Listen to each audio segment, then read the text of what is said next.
I was 5 years old when the war was declared. Well, at that age I knew that there was something pretty awful going to be happening. My father not being around, everything was done by my mother.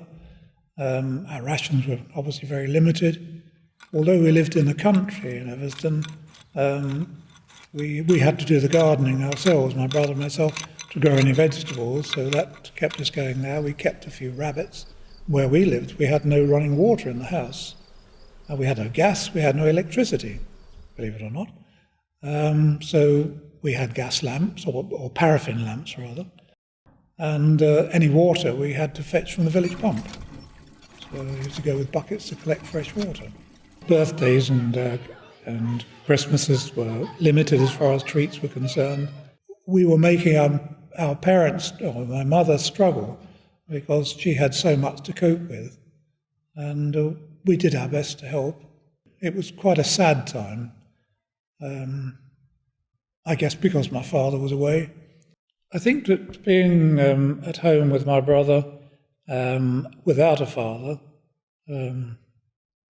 helped me to grow up and mature, probably more quickly than normal. The sort of things that I enjoyed really were things that you probably shouldn't enjoy, such as staying up late to watch the bombers go off and watching from our bedroom windows to see flares going up, because from where we lived we could see the glow from the bombing raids in London. And then I used to cycle out to the aerodromes to see the bombers coming back in the evenings. The air raid siren going off was the most scary, difficult to describe, it's the most scary thing. The all clear sign was a big relief, of course. One morning, the German aircraft came over and they were chased by one of our aircraft, and the aircraft was shot down and we saw it go down in flames, maybe a quarter of a mile away from us, which was exciting again for me at that stage. So myself and 2 or 3 friends ran to where it dropped the other side of a hill, so it was out of sight. So we ran over the hill and down the bottom to this crashed aircraft. And we realised that the pilot had gone because we could see a blood trail from where his legs or something were bleeding. But we were not terribly interested in that. We were more interested in the fact that this aircraft still had its guns, of course, and bands of ammunition. And our exciting part was to capture some of it, or get hold of some of this ammunition.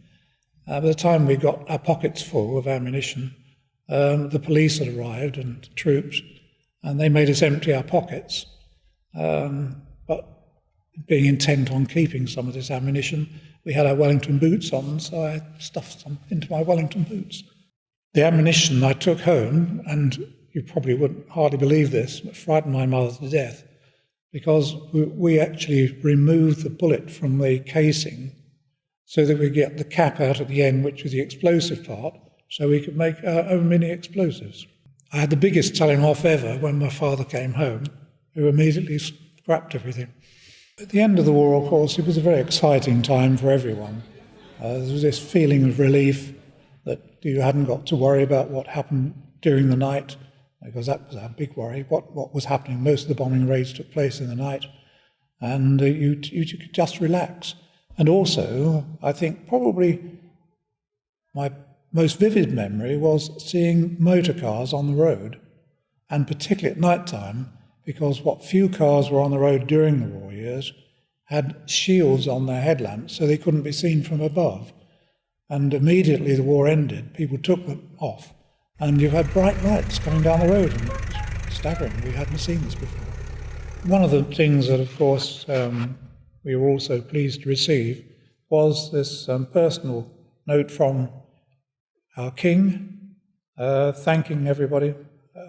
Today it says we celebrate victory, the 8th of June 1946, and he's sending this personal message to us and all the schools and all the boys and girls to say thank you for your support during the war.